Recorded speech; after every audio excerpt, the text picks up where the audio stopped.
8:37. I'm Howard Feldman. This is your Morning Mayhem. It's 101.9 High FM. A little bit earlier, I mentioned the whole concept of emojis and WhatsApp maybe saving your marriage. So the Daily Mail is reporting, want to save your marriage, just use WhatsApp to hash it out digitally. Scientists say that written correspondence gives spouses time to process their other half's point of view, while emojis help them to express their feelings. I hear it, but it makes me, I don't know if I'm buying it. Paula Quincy is a relationships expert. She's the author of Embracing Conflict and Embracing No. Good morning to you. How are you? Hi, Howard. Morning to you and the listeners. I'm a bit conflicted when I've been saying it a lot today. When reading this article, is WhatsApp the way to have these arguments? So I have to agree with you. I think there are pros and cons to using WhatsApp depending on your own conflict management style. So we generally have two kinds of conflict management styles: a minimizer, which is a person that avoids conflict, and a maximizer, which is a person that can come across as aggressive and attacking and criticizing and fault finding. And so it depends on your conflict management style. Right, but that's over the top person is always the other part of the argument, isn't it? Because none of us think of ourselves as that person.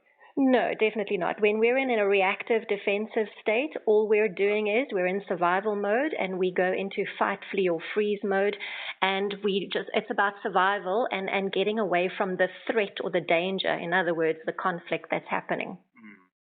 Yeah, otherwise known as men. I think we do that. Okay, whatever you say, you're right. Okay, just please let this go away.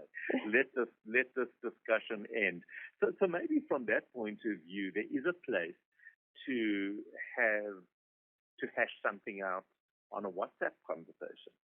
So I think the pros are that, yes, it can help you to be less reactive. It can give you time to process what is being shared with you by your partner and to think it through instead of just being reactive and defensive.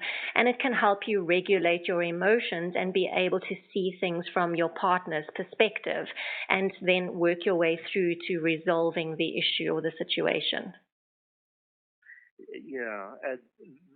Does it allow you, though, to get to the real issues and go properly deeper? Or does it, because of the limited ability to type and to write this whole thing out and express yourself in words in writing, surely it's got to be limiting in some senses? Well, it can be, and this is on the con side of it, where, sometimes the message can get lost in translation because we can assume a certain tone of voice or a meaning or an innuendo that may not necessarily have been there. Because we don't really know what the person was thinking. We're just reading what their words are, and they may have meant to say something, but the way it came across didn't necessarily land in the way it was meant to come across. So whether you're writing your message, typing it out, or whether you're using voice notes or emojis, I think it can help to start the foundation of being able to communicate. But being able to resolve conflict fully is where the real, true, test comes in terms of the quality and level of your communication. Well, you mentioned the word emoji. Let's talk about that. Are emojis useful in resolving these types of conflicts? I think they can be. On the one hand, an emoji can just be that little thing that kind of gets your guard down and says, okay, you know what, maybe I did overreact, so I get a little heart or a little kissy face or whatever from my partner, and you know what, things are okay, they're not as bad, and let's work through this. But on the other hand, we could also hide behind emojis. So in other words, send a smiley face instead of being truthful and honest about answering or what we're really feeling. So we just put a smiley face and hide behind that as if everything's okay when it's not. Right. Men. I'm not picking on men specifically. Well, actually, of course I am. Because we really would do anything. We would honestly give up a left arm in order to avoid these types of conversations in many cases. You're right. And I think this is, where men and women can learn from each other and work together in terms of communicating. And that if you communicate in a very calm way and you are open to hearing what the other person has to say and seeing things from their perspective, how do you then use that information going forward to be able to improve your relationship and your communication skills with each other? Mm.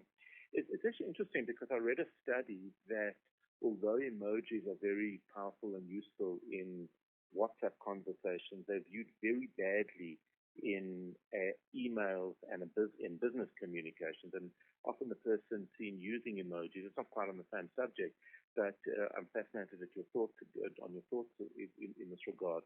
Is that often the people using emojis in an email will be perceived as being less competent. What's your thoughts on that?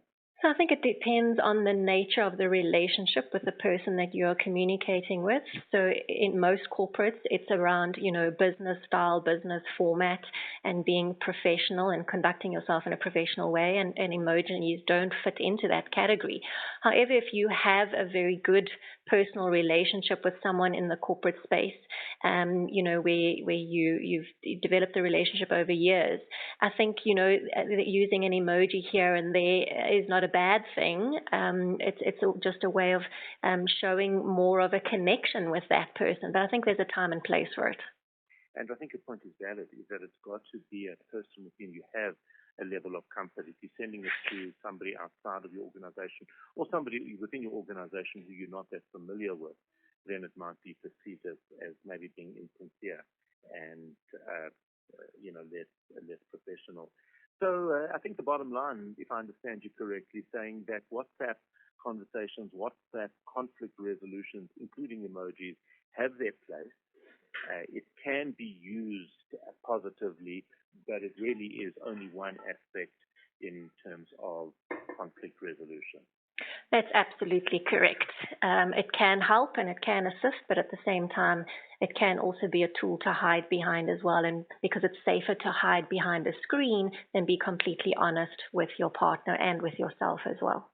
I.e., men. Paula Quincy, relationship expert, author of Embracing Conflict and Embracing No, talking about emojis and WhatsApp conversations. Thank you for joining us. It is 8:44. I'm Howard Feldman. Good morning. Hi.